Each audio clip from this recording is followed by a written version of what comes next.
I'm Mukesh from Mechatronics department and currently I'm studying in final year and our subject code is 22MD26 drone technology.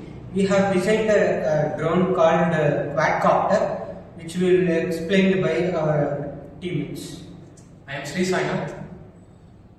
I am Ranjit from final year. I am Sriram from final year. I am Naveen from final year Mechatronics department.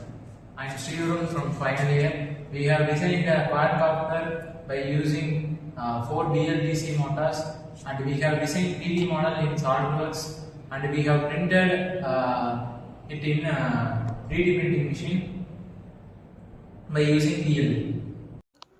This is the overall view of the drone model we have designed.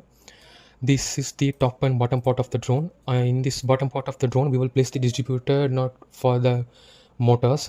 On the top part, we will place the flight controller as well as the receiver module in order to control the drone. These 4 wings are detachable, so we can connect and disconnect whenever we want. This is a landing gear support, because if we have not provided this support, our drone might damage during the landing period and also during takeoff period. These are the 4 BLDC motors as well as propellers we have attached. At the bottom, by using a tag, we will place the battery and connect it tightly.